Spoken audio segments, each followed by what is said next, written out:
Do you remember when the WEF said, "You will own nothing and you'll be happy"?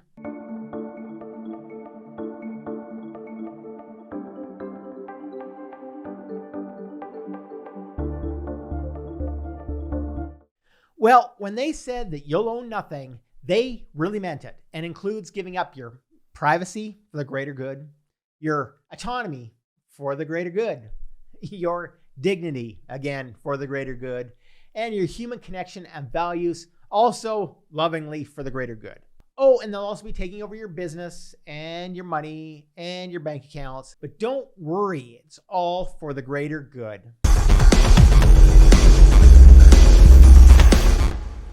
Welcome back to Renegade News. I'm your host, Glenn Kowalski. Every week on this channel, we'll discuss the latest news, strategies, and tactics for breaking free from the system, paying less tax, and living anywhere in the world that you want. So let's just jump right into it. Prior to the COVID pandemic, the citizens of the free world really never would have accepted what's going on. They wouldn't have accepted invasive contact tracing, immunity passports, and massive bioelectronic surveillance apparatuses. Now it's considered the new normal, and no one is shocked or even really bothered by an unelected body of global bureaucrats called the World Economic Forum asking the world to trust its vision of a technocratic Great Reset, as well as accepting that invasive and intrusive technocratic future in the name of serving the common good and saying that it's the only way forward. Well, there have been 7 recent developments that really should keep you up at night. Number 1. The WEF has published a new digital ID report that outlines plans to amalgamate a bunch of data and reports in a white paper on the topic of digital IDs. And those are becoming a central focus of the WEF. And the topic itself is part of the WEF's main agenda. Next, a working group on digital identity, which comprises 8 member states, has drafted a set of high-level principles to support the development of mutually recognized and interoperable digital ID systems and an infrastructure to support it. Established back in 2020, the group comprises of Australia, Canada, Finland, Israel, New Zealand, Singapore, the Netherlands, and the United Kingdom, and is chaired by Australia's Digital Transformation Agency. Third, the EU has presented a plan for a block-wide digital identity scheme. The European Digital Identity Wallet is an app that EU citizens will be able to install on their smartphone to prove their identity. They'll also be able to use it to access services online, share digital documents, or to show other details such as age, a medical certificate, prescription, driver's licenses, or professional qualifications. A unique lifelong member number is going to be assigned to every single EU citizen. Access to the app will be secured using biometric data such as fingerprints, iris scans, or other things according to the plans. This new service is conceived as an alternative to login services provided by companies such as Amazon, Facebook, or Google. The Canadian Bankers Association is also working with the WEF to push a Canadian national digital ID. Paper licenses and plastic cards are considered to be old technology, and they think that they should be replaced with a brand new biometric digital ID system. And according to Neil Parmenter, the president and CEO of the Canadian Bankers Association, this is vital that we do right away. Potentially, additional personal data such as a person's sexuality, their credit score, their criminal records, their gun license status, and their vaccine status could be included on this digital ID. Now, we also have the WHO, who's contracting to build a digital vaccine passport.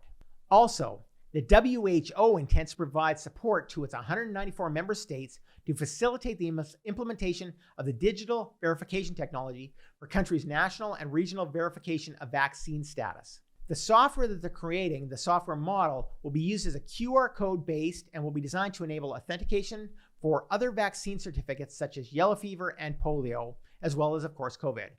Their goal is vaccination certificates that are tamper-proof and digitally verified to build trust. It can also be used as part of a future vaccination campaigns and home-based records. Number 6, digital IDs are coming to Ontario this fall. So despite concerns over online security, 68% of Canadians said that they would be willing to share more personal information online if it meant a more convenient experience. It makes me wonder, what the fuck is wrong with people that convenience is so much more important than their own privacy? But anyway, I digress. The Ontario government has confirmed on its website that digital IDs will not be stored in central databases, that will not be used as a tracking device, and will not be used without your permission. If we can trust that, that's a whole other thing. As an individual, you could use digital ID to prove your identity when you make an age-sensitive purchase, like buy a lottery ticket or booze, if you pick up a package at the post office, if you apply for government assistance such as disability support, or if you benefit or to pick up benefits such as ERB or EI. You can also have access to your vaccination records or be used when you open up a bank account. If you run a business, you could use this digital ID when you're hiring new employees to get information, when you're providing business identity or credentials, or to verify other businesses. You could also use it to open up business accounts or to apply for loans, grants, tax credits, etc. You can also use it to verify your customer's identity.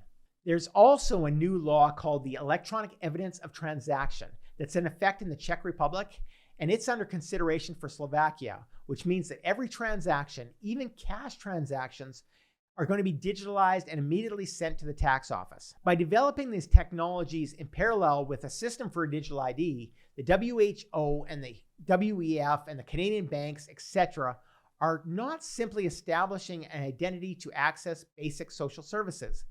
These digital IDs are going to become necessary to function in a connected digital world. And once that happens, you will always be at the mercy of those who control the button and who control the ID. But not all hope is lost, and you can still find freedom in this unfree world. But it's going to take a movement of renegades who are willing to step up and take that responsibility. So we're creating a movement of these entrepreneurs and professionals who are ready to step up to the plate, and who are willing to take responsibility for their own lives and to work with systems outside of the system, things like cryptocurrency, things like using various international laws to their own advantage. So check out the link in the first pinned comment for more information on joining this movement for free. And subscribe to Renegade News right now to always stay up to date on the latest infringements and wins in your search for more freedom and liberty in this unfree world. And while you're here, check out the video you see on the screen right now for the latest news, Bitcoin and crypto information, internationalization, offshore banking, and so much more. I'm Glenn Kowalski from Renegade News, and I'll see you over there.